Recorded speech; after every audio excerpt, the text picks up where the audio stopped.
fazendo propaganda lá no grupo para você Boa começou. noite, gente. Agora a gente está gravando mais essa web aula. Obrigado pela presença de vocês aqui comigo nesta noite de segunda-feira. Essa semana a gente vai falar um pouquinho, né, sobre o tema da semana.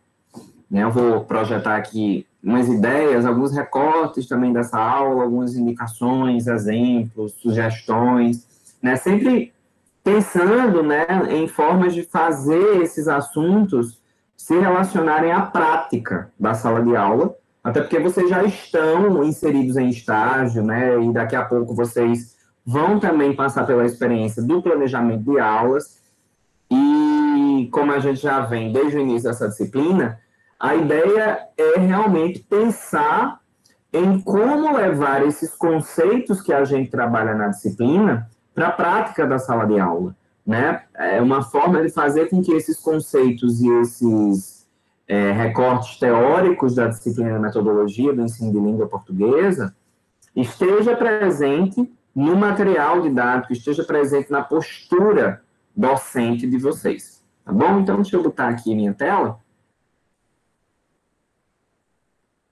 Botar um verbo tão feio, né? Enfim, colocar, projetar a tela. Vocês estão vendo? Eu vou pedir só que vocês digam aí rapidinho. Estão vendo a apresentação? Yes, I see. Maravilha. Então, a gente vai falar, portanto, sobre a funcionalidade da gramática no texto, análise linguística. Na semana passada, vocês assistiram ao minicurso, porque a web aula seria na segunda, e a segunda foi feriado, então por coincidência eu tinha um minicurso pronto e gravado sobre o tema, que era estratégias de leitura, quando a gente trabalhou sobre leitura, né? Então, a gente sabe que o ensino de língua portuguesa, ele acontece em 4 eixos, e são exatamente esses eixos que já são contemplados tanto nos parâmetros curriculares nacionais, quanto são os eixos que também são norteadores do trabalho com o ensino de língua portuguesa na Base Nacional Comum Curricular. Né? Quais são esses eixos? Leitura, análise linguística, oralidade e produção de texto. Semana passada a gente falou sobre leitura, hoje a gente vai falar sobre análise linguística, né? Essa funcionalidade da gramática no texto. Primeira coisa que a gente precisa pensar quando a gente fala em análise linguística, né, além da ideia de que é um dos eixos do ensino, portanto, é um dos elementos norteadores do ensino de língua portuguesa, a gente precisa refletir sobre essa questão. Qual é o conceito mais amplo? É o conceito de gramática ou é o conceito de análise linguística? O que é que vocês acham? O que é mais amplo? Gramática ou análise linguística? Análise linguística. E aí, concordam? Com análise linguística, eu acho que a gente consegue aplicar essa teoria em todos os outros campos. Então, o texto ele consegue ser mais explorado. Eu acho que a gramática, assim, ela é mais rígida e a análise ela é mais flexível. Ela permite que o aluno tenha um maior entendimento, até para quebrar o paradigma de que a língua portuguesa é só decoreba, é só concordância, é verbo, e é mais do que isso. Então, acho que a análise linguística é justamente para quebrar essa teoria. Maravilha, Gisele. Assim, certeira. Assim, perfeito. Né? E aí, Gisele já respondeu. Estudar uma língua é estudar a sua gramática? Né? A gente sabe que a gramática, sim, e só respondendo a questão anterior, sim, a análise linguística é um conceito que é mais amplo do que o conceito de gramática, ele permite essa reflexão, ele permite a ampliação desse entendimento da língua. Né? Estudar uma língua é estudar a sua gramática? A língua, ela possui gramática, toda língua vai possuir uma gramática. Mas a língua não é composta somente de gramática. A língua é composta, pelo menos, por 2 elementos: gramática e léxico. né? Então, estudar uma língua é estudar a sua gramática também, mas não só isso. Não é só a gramática que se estuda. E aí vai de encontro exatamente com esse paradigma que Gisele citou, de que o estudo da língua portuguesa, a aula de língua portuguesa, ela se debruça somente sobre essas regras, ela se debruça somente sobre esses conceitos, essas nomenclaturas que são decoradas, né, durante toda a vida escolar, né? Se eu lembrar da minha posição como aluno do ensino fundamental, né, lá no final dos anos de 1990, se eu volto para aquele momento, eu realmente vou lembrar de práticas de ensino muito pautadas na gramática normativa. Eu vou lembrar de uma prática em que o professor de língua portuguesa chega no quadro, escreve uma frase, né, uma oração totalmente descontextualizada e analisa os elementos daquela sentença, né, análise sintática. Vale salientar, claro, que os anos de 1990 coincidem exatamente com os anos dessa transição, né? Em 1998 tem a publicação dos parâmetros curriculares nacionais que vão trazer essa indicação de um ensino mais reflexivo, pautado na análise linguística, que reflita mais sobre o texto, que parta do texto, né? Então, é um período de transição. Agora, do final de 98 para cá, a gente tem 22 anos. O que é que aconteceu nesses 22 anos? A gente percebe que a análise linguística ela já está cada vez mais presente nos livros didáticos, até porque o Programa Nacional do Livro Didático, o PNLD, vai tornar essa presença da análise linguística, assim como a presença dos demais eixos do ensino de língua portuguesa, obrigatória para que esse livro didático seja aprovado, seja avaliado positivamente e que, portanto, possa ser vendido e também adotado pelas escolas públicas, né? Mas a gente sabe que ainda existe, infelizmente, uma prática muito forte da gramática normativa. A gente também não vai dizer que é um erro do professor, que é porque o professor é desatualizado, né? Eu sempre gosto de defender, que a gente defenda e pense nessa posição desse professor, porque muitas vezes esse professor está reproduzindo uma prática que ele aprendeu, uma prática que ele não teve chances de reformular, porque ele está lá, com 40, 60 horas para dar conta, né? Um professor com 40 horas de sala de aula, gente, né? Estou falando de sala de aula mesmo, não é contando hora de preparação, hora de planejamento, estou contando de sala de aula. Esse professor, a gente sempre tem que lembrar que para esse professor é muito difícil reformular. É mais fácil reproduzir o que ele aprendeu. Então, é por isso que eu estou aqui hoje tentando ensinar isso para vocês, porque se vocês tiverem de reproduzir o que vocês aprenderam, vocês vão reproduzir um pouco de análise linguística, espero eu. Né? Por que os estudantes apresentam dificuldades de uso da língua nas séries mais avançadas? Por que vocês acham que isso acontece? Porque o ensino, ele já vem com essa tradição de ser mais prescritivo desde as séries iniciais. Que aí, nas séries iniciais, a gente já entende que é o momento do letramento, e esse letramento ele já possui um outro viés, um viés mais fechado, do que um viés mais significativo, de ampliação dos significados, dos sentidos, eu acho. Eu já desconto um pouquinho. Por causa que, assim, eu estou defendendo a minha parte, tá? Da educação infantil fundamental.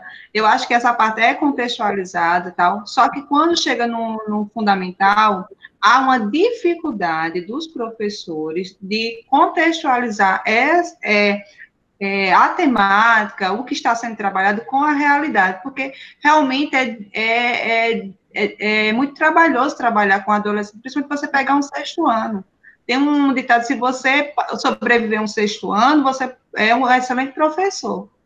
Aí há essa dificuldade de contextualizar, E também por causa que também, quando chega no ensino médio, vários professores, né? No ensino fundamental 2, vários professores, e a gente tem dificuldade de dialogar entre si para saber a realidade desse aluno, para contextualizar. Eu acho que é nesse ponto. Porque quando a gente é polivalente, a gente tem mais condições de conhecer o aluno na íntegra.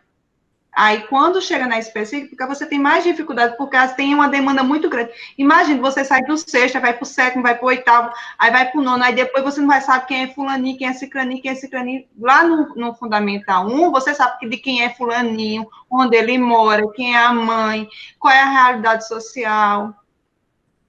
Eu acho que entra nesse contexto. Realmente, o ponto da realidade, ele tem que ser presente em todos os níveis, né? E você realmente reconhecer a realidade, você vai tanto mudar a sua postura em sala, você vai favorecer processos metodológicos diferentes, até mesmo lidar com o próprio aluno dentro da sala de aula, né? Reconhecer da escola de ensino integral, porque eu acho que no ensino integral o professor vai possibilitar o professor conhecer esse aluno mais a fundo, entendeu? Para daí entrar numa gramática, numa linguística, estudar a realidade linguística dele, para daí desse ponto que eu coloquei na minha resposta. A partir da linguística, né? Isso. Quais são o vocabulário daquele adolescente que ele utiliza dentro do seu contexto, para daí ampliar essa parte linguística. Estou certo, professor? Eu acho que é a metodologia abordada pelo professor. Exemplo, quando eu dou aula, eu vejo assim, que a maioria não lê, não teve como exemplo os pais ou os professores, isso já em idade adulta. Então, não houve uma metodologia certa para aquele aluno, para que eles pudessem ver a língua portuguesa e a leitura de uma forma mais prazerosa. Então, por isso que quando eu falo da questão da gramática, né? Porque, assim, foca-se muito. Todo mundo pensa que língua portuguesa resume-se só à gramática. Então, fica aquela coisa assim, é chato, é decoreba. E, realmente, se a gente for partir, por exemplo, o uso da crase, as regras do uso da crase, a regência nominal, a regência verbal, como é posta, pelo menos como foi me repassado no ensino fundamental, no ensino médio, foi de uma forma chata, de uma forma decoreba. Então, para a mentalidade do aluno, é aquela coisa chata que você tem que aprender, que você é obrigado a aprender. Então, você não sente prazer em aprender, você não sente motivado a aprender. Então, eu acho que o uso da metodologia para que o aluno possa ter um prazer, que possa gostar da disciplina, que possa, né, incentivar, dizer assim, olha, eu gosto da disciplina, eu gosto de estudar, eu gosto de ler. Então, acho que depende muito da metodologia abordada pelo professor, para que o aluno possa gostar também. Excelentes colocações, gente. Então, por que os alunos apresentam essas dificuldades de uso nas séries mais avançadas? Porque eles não têm contato com o uso. Eles têm contato com a gramática. Eles têm contato com o ensino que muitas vezes não é significativo, né? Então, essas dúvidas, né, e esse problema de saber usar, o que é que acontece muitas vezes, e principalmente quando a gente quando a gente é lançado a um ensino prescritivo. A gente aprende que aquilo ali, que aquele item é um substantivo, que na oração, né, se a gente vai fazendo uma análise sintática, ele pode funcionar, por exemplo, como um núcleo do sujeito, mas, ok, sim, é um substantivo. Mas eu não sei para que serve aquele substantivo, eu não sei qual é o valor que aquele substantivo exerce ali. Eu não sei de que forma o uso desse substantivo altera o significado do que eu estou produzindo. Então, se eu sei o que é, mas eu não sei o sentido que ele tem, eu não sei usar. Se, por exemplo, eu sei que aquilo é um adjetivo, mas eu não sei por que eu uso um adjetivo ou por que que eu, como produtor, escolhi o adjetivo X ao invés do adjetivo Y, eu não sei usar. Eu sei apenas identificar, eu sei reproduzir, eu sei decodificar, mas eu não sei, no momento em que eu sou um produtor, que é algo que acontece cada vez com mais frequência nas séries mais avançadas, né? Porque o aluno, ele começa a ter essa gradação, né, em termos de complexidade dos gêneros com os quais ele se relaciona, e aí o aluno ele vai precisar cada vez mais, né, cumprir etapas que são mais avançadas, produzir textos que são mais avançados, que são mais complexos. E aí o aluno não sabe usar os termos. Ele sabe o que é, mas ele não sabe utilizar. Ok? Não tem esse ensino significativo, que sim, perpassa a dificuldade de conhecer o aluno. Né? A gente precisa saber a realidade do aluno para saber o que é que o aluno precisa. Né? A gente sabe, os livros didáticos, por exemplo, eles trazem um sumário, os conteúdos são agrupados nos diferentes anos, né? Os conteúdos de língua portuguesa nos diferentes anos de ensino são agrupados. Mas essa divisão é uma divisão geral, é uma divisão genérica, digamos assim. Porque chega um momento em que a gente precisa conhecer aquele grupo para saber quais são as fragilidades, trabalhar em cima dos pontos mais fracos, né, impulsionar cada vez mais esses pontos que os alunos já sabem. E isso demanda muito tempo, demanda um negócio chamado avaliação diagnóstica. E a avaliação diagnóstica, infelizmente, ela não é muito presente. Exatamente, né, também por essa dificuldade que Judith falou, que é uma dificuldade muito presente quando a gente vai para o ensino fundamental 2, né, que é no momento em que é um professor por disciplina, os professores dão aula em todos os anos. É mais difícil diagnosticar, é mais difícil acompanhar. Vamos para frente. Licença, professor. E essa avaliação diagnóstica, há um histórico que só de fazer no início do ano, né, professor? E a avaliação diagnóstica, ela é contínua, ela é diária, é constante, é a cada atividade que realizamos, é a cada fala, é a cada participação. Exatamente. E a avaliação diagnóstica, ela é a base, ela deve ser a base do planejamento do professor. Pois bem, gente, prática de análise linguística. Né? Quando é que a gente trabalha com análise linguística? A análise linguística, esse eixo de ensino de língua portuguesa, ele acontece de forma conjunta com o trabalho a partir dos demais eixos. Isso quer dizer que não tem como, e vocês vão ter essa experiência no momento que vocês forem elaborar as sequências didáticas, não tem como eu dar uma aula somente de um eixo. Não tem como eu trabalhar a leitura sem, de uma forma ou de outra, trabalhar a oralidade, né? Ter uma prática de oralidade. Não tem como eu trabalhar a leitura sem, de uma forma ou de outra, ter uma prática de análise linguística. Não tem como eu ter uma aula somente de produção textual. Por quê? Porque o aluno, para produzir, ele precisa ter feito a leitura. Ele precisa conhecer o gênero que ele vai produzir. Certo? Então, a análise linguística, assim como todos os outros eixos, eles acontecem simultaneamente. Eles estão interligados. As atividades de leitura e de produção de texto, quer sejam textos orais ou textos escritos, elas subentendem a realização da análise linguística. E como é que essa realização da análise linguística vai se dar? Se dá, por exemplo, na escolha lexical, né? Se a gente pensar na produção textual, por exemplo. Né? Quando eu estou produzindo um texto, eu faço escolhas lexicais, eu escolho as palavras que eu vou usar. Qual é o melhor termo, por exemplo? Né? Então, qual é o melhor termo no sentido de produzir o significado que eu quero que aquele texto produza, produzir o efeito, né, que eu quero que aquela frase, que aquele texto tenha no leitor? Quais palavras, expressões, usos são mais comuns nesse gênero textual? Né? Então, por exemplo, quando se não é o caso, né, mas vamos supor, alguém aqui é chefe de cozinha, né? Cozinha super bem, inventou uma receita nova e vai registrar no gênero receita culinária, né?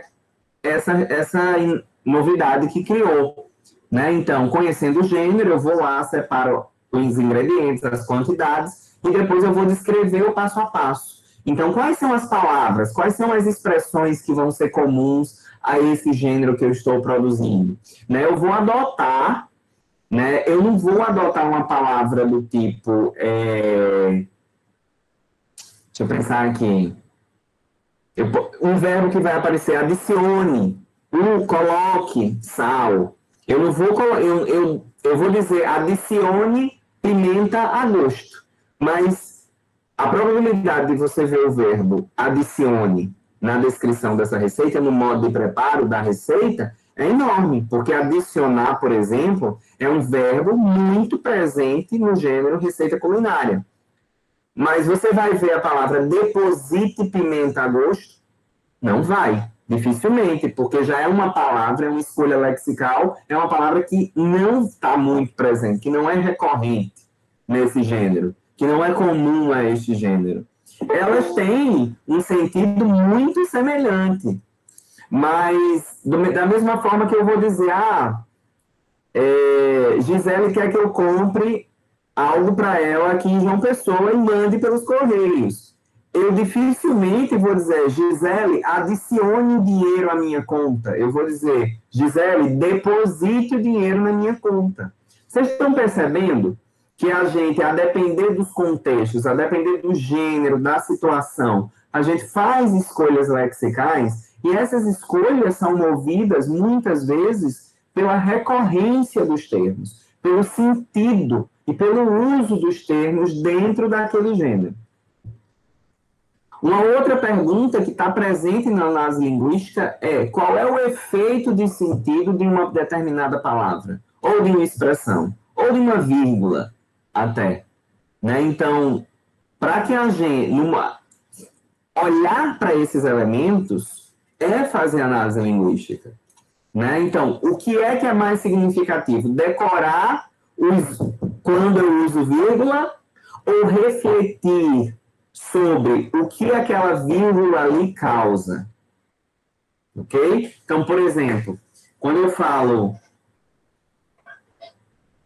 traga para mim fazer sem vírgula, eu estou indo de encontro aí a uma norma gramatical que vai dizer que seria para eu fazer, né? Porque é o sujeito do verbo fazer. Mas se eu coloco para mim, vírgula, fazer isto é difícil, o mim está correto. Não vai ferir uma norma gramatical. Por quê? Porque essa vírgula separa o mim do verbo. E a gente sabe, né, lembrando lá da regra da vírgula, que a gente não pode usar vírgula em sujeito e predicado. Então, no momento em que eu uso essa vírgula, eu estou separando esses dois elementos. Se eu separo, é porque não é mais sujeito. Se não é sujeito, provavelmente está na posição oblíqua, está na posição do objeto. E aí eu posso usar o mim. Entendem? Vejam, eu trouxe as regras, mas a gente refletiu sobre o sentido do uso daquilo ali. Professor, dá para ensinar sem trazer as regras? Não, infelizmente, a gente não tem que fazer isso. Né? A gente precisa, como conhecedor, e é papel da escola, falar sobre a língua, trazer os conteúdos da língua de uma forma mais sistemática, né? de uma forma formal, em contextos mais formais também. Né? A questão é, antes de apresentar a regra, o aluno precisa perceber o sentido, perceber os efeitos. E muitas vezes, nessa percepção que é alcançada pela prática de análise linguística, o aluno sozinho, ele presta atenção, ele consegue explicar quando usa Y e quando usa X. Ele não vai dizer a regra do jeito que está lá no livro, né? Porque ele não decorou. Mas, e algo que ainda é melhor, ele vai saber explicar o porquê daquele uso, porque ele refletiu como usuário da língua, como um leitor e como um produtor proficiente. A análise das variações entre textos podem ser vistas na análise linguística também. Jamais como erro, mas sim verificando a adequação do registro ao gênero textual. E aí eu vou dar um exemplo para vocês disso aqui, com um texto. Já, certo? Então, se a gente pensa nas atividades epilinguísticas, né, elas antecedem a prática de atividade metalinguística, que era o que eu estava falando para vocês. Né? A atividade epilinguística, ela consiste em uma atividade de reflexão sobre a língua. O estudante é levado a refletir sobre o uso e sobre a construção do sentido. Enquanto a atividade metalinguística é uma atividade de identificação, de classificação.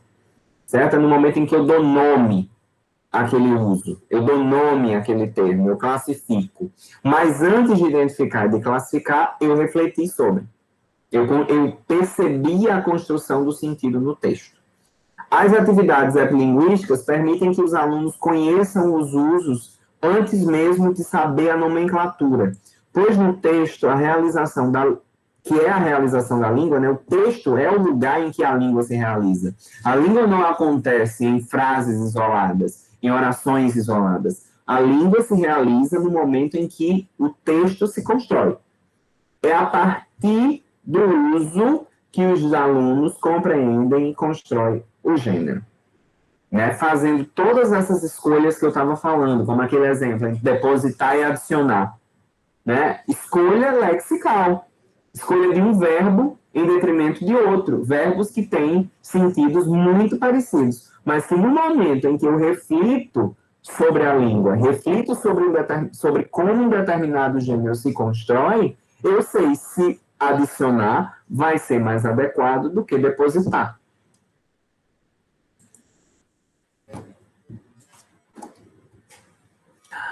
Aqui, gente, eu trouxe um recorte, né, só para chamar, eu não vou ler, eu vou só chamar a atenção de vocês para esse quadro que está lá no PDF da aula, que faz uma comparação sobre o que seria ensino de gramática e o que seria uma prática de análise linguística. Eu vou ler só o primeiro. Então, pensando no ensino de gramática, simplesmente, a gente teria a concepção de língua como um sistema, uma estrutura inflexível e invariável, que é aquela primeira concepção de linguagem, né, como expressão do pensamento, e a primeira concepção de gramática, que é a gramática normativa. Já dentro de uma prática de análise linguística, a língua vai ser vista como uma ação interlocutiva situada, sujeita às interferências dos falantes, que aí já é a terceira concepção de linguagem, a linguagem como forma de interação social. Ok? Então, outra coisa, no ensino de gramática, a gente tem o predomínio de uma metodologia transmissiva baseada na exposição dedutiva, do geral para o particular, isto é, das regras, né, para o exemplo, um treinamento do aluno para aprender essas regras. Na prática de análise linguística, a gente tem uma metodologia reflexiva, baseada na indução, observação dos casos particulares para a conclusão das regularidades, das regras. Então, a gente apresenta os casos em que a vírgula está ocorrendo, por exemplo, né, já como aquele exemplo que eu dei, e aí o aluno começa a refletir sobre a diferença de um caso para o outro, antes mesmo dele saber que não se separa sujeito e predicado com vírgula, por exemplo. Ok? Aí eu quero realmente que vocês voltem lá no PDF, que vocês leiam leiam todo o material, claro, mas prestem muita atenção a esse quadro, para que vocês consigam enxergar o que é ensino de gramática e o que é a prática de análise linguística, né? Esse ensino pautado na análise linguística. Deixa eu diminuir um pouquinho aqui para poder passar para a próxima página.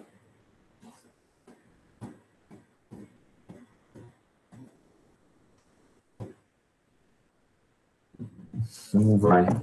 Pronto. Então, gente, eu trouxe aqui uma tirinha do Chico Bento, né, para ilustrar o que eu estava falando. Mãe, se vocês estão conseguindo ler, eu vou aumentar um pouquinho. Mãe, hoje você pode contar uma história bem curtinha? E aí a mãe, né, pensa. Uai, pro que, Chico? Por que cai essa história grande e eu acabo dormindo na metade, fico sem saber o final? Né? Tem vários elementos que a gente poderia trabalhar aí, mas pensando nessa palavra você, que está presente no primeiro quadrinho, né? A palavra você faz parte do registro formal da língua portuguesa? Sim ou não? A gente sabe que não. Mas por que o Chico Bento utilizou essa forma? Né? Usou o você ao invés da palavra você, que seria a palavra presente no registro formal. Por quê? Por causa do uso contextualizado de sua prática social. Sim, exatamente. Está inadequado a essa situação ele usar o você? Ele está conversando com a mãe dele. Está inadequado? Não, porque é uma situação informal também, né? Exatamente. E o você, né, uma variação da palavra você, muito comum na zona rural. Né? A gente sabe que esse é o contexto social do Chico Bento. O Chico Bento está numa interação totalmente informal com a mãe dele. Agora, mesmo o Chico Bento sendo da zona rural, estando no contexto de uso da zona rural, se o Chico Bento estivesse produzindo um texto que ele fosse enviar para o prefeito da cidade, ou para o governador do estado, ou para o diretor da sua escola, ele poderia utilizar nesse texto formal o se? Não. Por quê? Porque aí já estaria inadequado ao gênero. Ok? O que eu estou querendo dizer também, e aí é uma coisa que vocês podem chamar a atenção para evitar o preconceito linguístico entre os alunos de vocês, é que não é porque é da zona rural que vai sempre escrever de tal forma e falar de tal forma, ou porque é da zona urbana que vai sempre escrever ou falar de tal forma. Certo? Não é isso, não é o lugar de fala, não é o contexto social que define. Ou seja, não está no indivíduo, está no gênero que a gente está usando.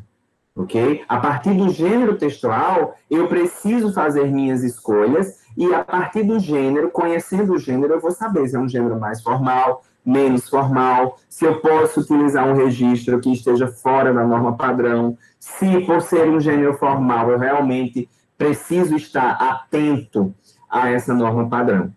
Professor, então quer dizer que um aluno meu, no momento em que ele estiver produzindo um texto, se for um gênero informal, eu posso aceitar qualquer coisa que ele colocar lá, eu não posso chamar a atenção dele para a grafia correta de uma palavra, por exemplo, para o uso da norma padrão?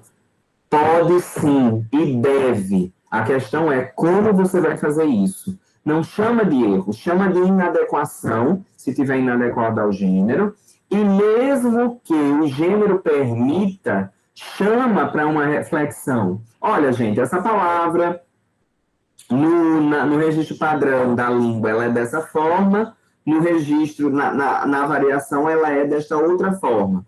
Por que neste contexto essa variação não está errado, a gente pode aceitar, a gente deve respeitar, e por que ela aconteceu, certo? Promovam a reflexão. Refletir também sobre esse aspecto faz parte da análise linguística. Professor, quando acontece isso, sempre, como eu estou no 5º ano, quando eu coloco produção textual, quando acontece, aí eu verifico quais são as palavras que houve maior número de erros, aí eu mando eles pesquisarem ou no dicionário online ou no dicionário físico. Aí depois aí eu faço a reflexão, por causa que, comparando. Eu mando ele antes de procurar se está certo ou está errado, se existe aquela palavra no dicionário. Professor, Maria Aparecida gostaria de falar. Oi, Aparecida, fala, querida. Abra aí seu microfone. Professor, eu estava vendo a questão do ensino da gramática, da forma como está, como o senhor estava falando antes, será que o problema não reside na questão da formação nossa? Porque muitas vezes a gente percebe que a criança ou adolescente chega na nossa sala com diversos problemas, né? Mesmo você Sim. fazendo essa análise, essa avaliação diagnóstica, muitas vezes eu percebo que nós, professores, às vezes nos perdemos nas ferramentas para fazer esse aluno progredir.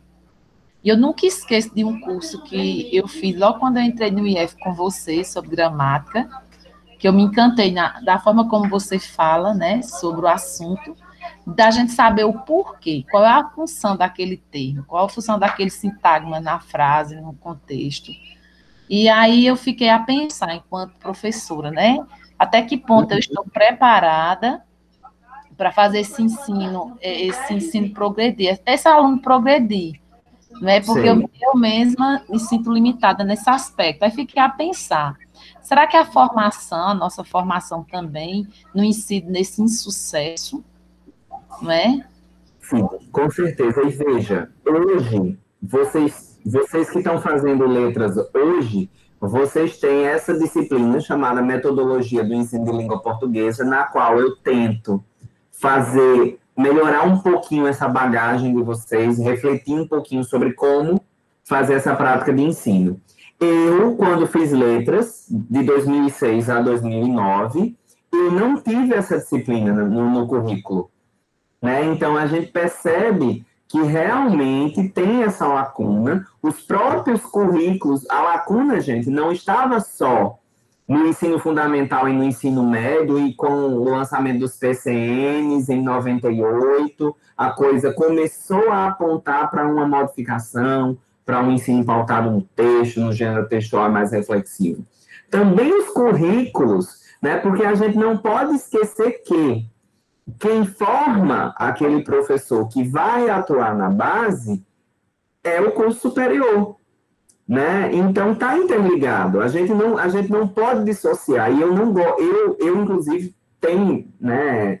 A gente sabe que muitas vezes acontece esse distanciamento, né? Não existe uma grande reflexão entre ensino superior e o ensino básico, né? Mas eu acho de extrema importância, né? Tanto que eu gosto muito de trabalhar com formação de professor, exatamente para ter esse contato e perceber como é que está acontecendo na base e trabalhar no ensino superior, né? Para resolver, para tentar solucionar, dar mais ideias para esse trabalho da base, né? Então, é um trabalho contínuo. Hoje, a gente já começa a ver nos livros didáticos, né, e, consequentemente, na sala de aula, por esses professores que estão se formando nesse novo currículo, que também os fazem refletir sobre a língua, porque a gente não pode ensinar aquilo que a gente não sabe. Se a gente não sabe refletir sobre a língua, a gente não pode levar o nosso aluno a refletir sobre a língua,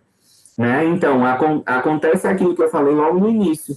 Muitas vezes o professor ele é levado a reproduzir o que ele conheceu. E o que ele conheceu, né, muitas vezes, até por questões de tempo, mesmo questões relacionadas ao período em que ele esteve nos bancos escolares e de universidade, muitas vezes o que ele conheceu é o ensino da gramática puramente normativa, como regra. Ok?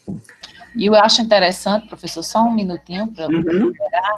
Eu estava vendo nas aulas da professora Mônica também, de leitura e produção de texto, essa fala da gente não vai estigmatizar a gramática, né? Dizendo que não se deve ensinar a gramática, não.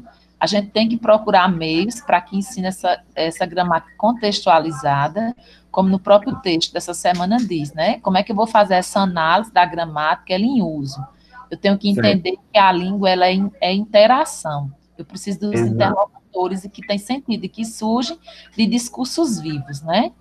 Então, assim, eu estou percebendo agora nesse período uma linhagem entre vocês, professores, trabalhando conosco essa questão de pensar que a língua ela nasce de um gênero, né? Ela nasce de um texto, ela tem um contexto. Isso é muito importante. Obrigada. Eu que agradeço, Aparecida, essa excelente reflexão. E vejam, um outro ponto aí dessa tirinha ainda, né? O registro do verbo em contar, né? Embora seja infinitivo, não apresenta terminação em R. Por que isso acontece? Né? Então, vejam, aqui, gente, embora a gente esteja lendo, né, algo escrito, se a gente for para dentro da tirinha, era algo que estava sendo uma conversa, né, era uma prática oral, né, entre o Chico Bento e a mãe dele. E na oralidade, na fala, a gente não puxa esse R do infinitivo, a gente não tem essa marca, né? E aí, muitas vezes, e isso acontece muito, gente, é uma das coisas que a gente mais vê acontecer. No texto escrito, o aluno não coloca o R do infinitivo. Por quê? Porque ele leva essa marca da oralidade para o texto escrito.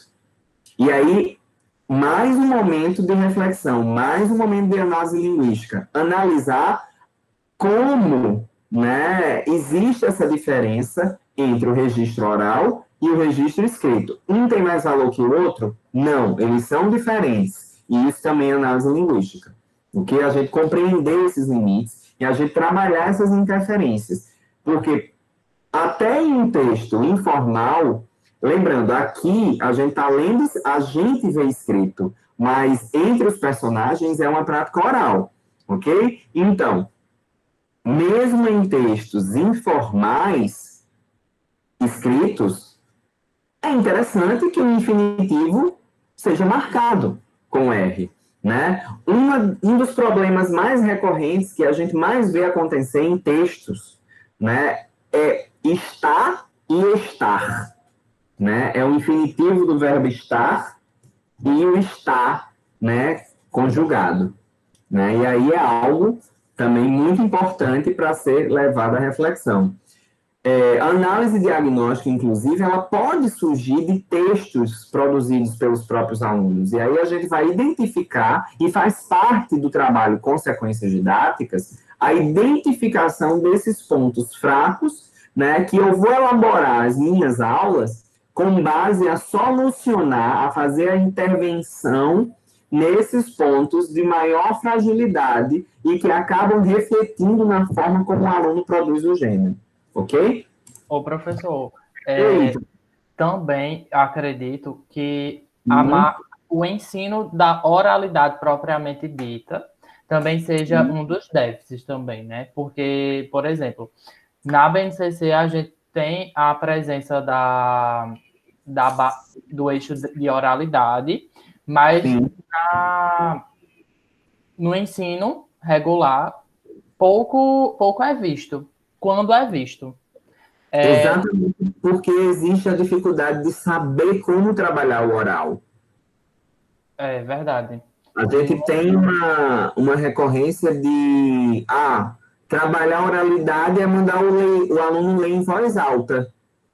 Ok, é uma prática de oralidade, trabalhar a impostação da voz, né, a leitura pausada e tudo mais. Isso é uma prática de oralidade, mas a oralidade não é só isso. A oralidade é trabalhar os gêneros orais. Leitura em voz alta não é um gênero. Leitura em voz alta é uma prática.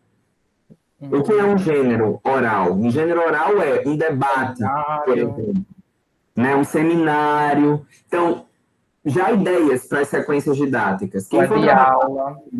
Exato. Quem for trabalhar com marcadores argumentativos, né, as conjunções, por exemplo, dá para trabalhar gênero escrito, a produção, o artigo de opinião, né, porque está muito presente, mas um artigo de opinião, a produção de um artigo de opinião, pode ser antecedida por um debate, que é um gênero oral, em que eu também vou expressar opiniões, eu vou usar marcadores argumentativos, as tão famosas conjunções.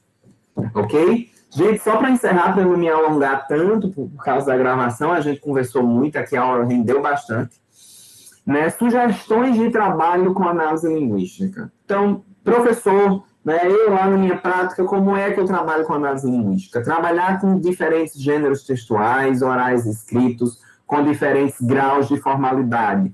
E aí, para vocês identificarem esses diferentes graus de formalidade, uma sugestão que eu dou é o livro de Marcuski, né, Produção Textual, Análise de Gêneros e Compreensão, né, quando Marcuski fala na segunda parte do livro sobre os gêneros textuais, ele traz um contínuo, que vai colocar os gêneros do menos formal ao mais formal, né? Então, vocês conseguem ver essa variação acontecendo.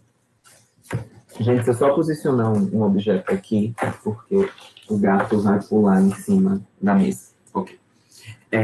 Destacar o contexto de uso, mostrando aos alunos que determinados usos são inadequados em um contexto, que é o gênero, mas que são possíveis em outros, né? Porque isso aí você faz com que o aluno reflita e ele comece a perceber quando ele pode usar algo e quando ele não deve usar, ok?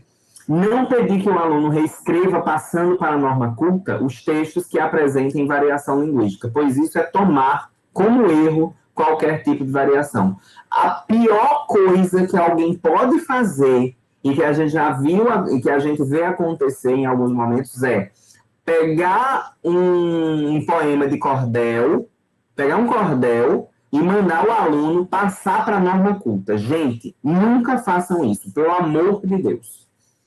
Os alunos devem, sim, reescrever quando o uso estiver inadequado ao gênero, na situação de produção de texto, por exemplo, após a análise do professor, né? Então, você fez análise lá do artigo de opinião, que é um gênero formal, verificou as inadequações, refletiu sobre as inadequações, né? Comparou as inadequações, fez o aluno chegar às suas próprias conclusões de por que estava inadequado, trabalhou o uso daquelas expressões e aí sim, o aluno reescreve esse texto, tornando os elementos que estavam inadequados, adequados ao contexto de produção e ao gênero que ele está produzindo.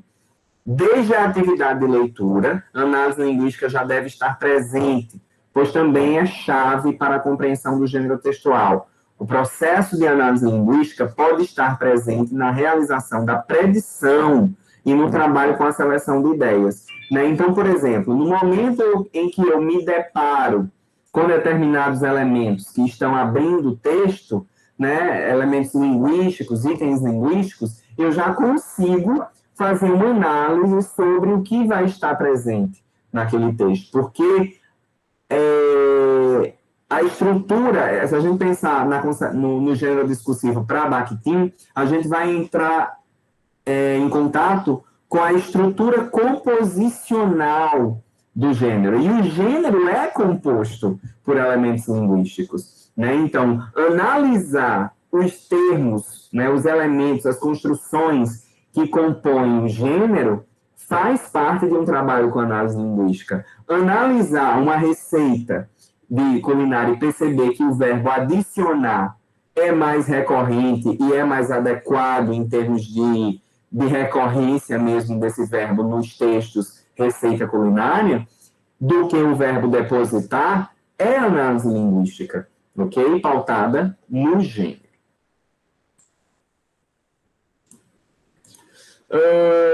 Gente, pergunto a vocês, alguma dúvida? Eu estou faltando 3 minutos para 9 horas ter que acabar a aula.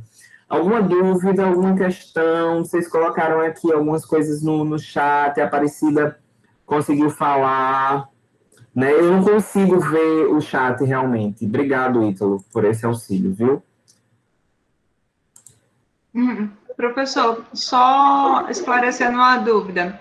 Então, por exemplo, se eu pegar um poema de Zé da Luz, um exemplo, né? Aí eu posso refletir dentro da temática daquele poema, a temática, e daí eu posso pedir que ele produza outro gênero, né, dentro daquela temática, aí eu posso pedir que ele use palavras da norma culta, mas pegar o poema e pedir para que ele transcreva com a norma culta, isso é inadequado. Exatamente, exatamente. Se você estiver trabalhando um poema que, sei lá, traga uma questão, sei lá, igualdade de gênero, né? No poema você trouxe a discussão daquele tema, e naquela unidade você também está trabalhando com o gênero artigo de opinião, e aí você pode pedir que o aluno, né, use, você pode trazer novamente o poema que já foi trabalhado nas aulas de literatura, como um texto motivador, né, para dar ideias, mas deixa muito claro que o gênero que o aluno vai produzir não é o poema, até porque o gênero poema ele não deve ser imposto para a produção do aluno, porque envolve uma expressão artística, envolve um gosto artístico, envolve um conhecimento que está para além do conhecimento da língua, né? E envolve uma expressão artística. E aí, Kelly dá conta disso muito bem lá em Literatura e Ensino,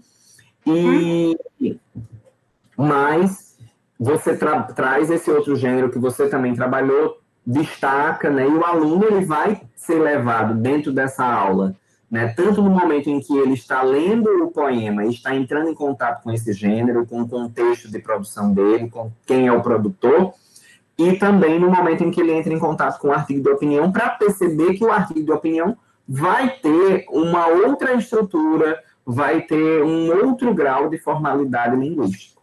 Aí, essa reescrita, eu posso pedir do texto que ele produziu para fazer essa análise linguística, posso? Não posso? Exatamente. Isso pode. Na verdade, deve, né? Assim, a gente deve dar espaço à reescrita. É muito importante para a produção textual. Eu sempre digo que, se na unidade você precisa trabalhar com 2 gêneros e o aluno precisa fazer 2 produções, no momento em que você executar, se você perceber que vai dar tempo ao aluno fazer as 2 produções, mas que não vai dar tempo ele ter o momento de reescrever nenhuma delas, prefira trabalhar apenas com uma produção e dê a chance dele reescrever.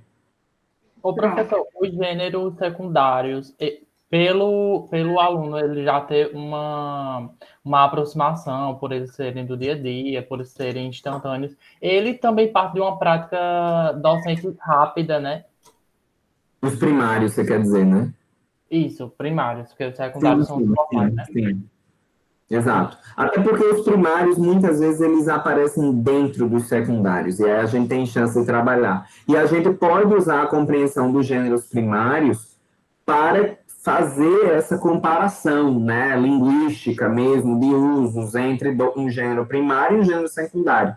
Porque os gêneros primários, eles tendem a ter um grau de formalidade menor que os gêneros secundários, que são mais complexos. O senhor pode retomar aquela fala quando o senhor estava num papo informal com a turma? Que é sobre o que eu peguei no tempo que o senhor estava falando, apresentar um slide.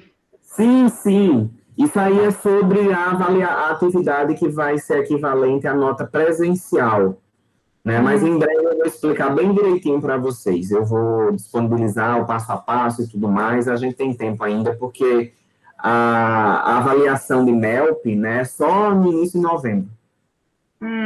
Tá. A gente tem um tempo ainda. Tá bom? Tá bom. Muito obrigado por estarem aqui. A aula vai ficar gravada. Amanhã eu disponibilizo o link para vocês lá na sala.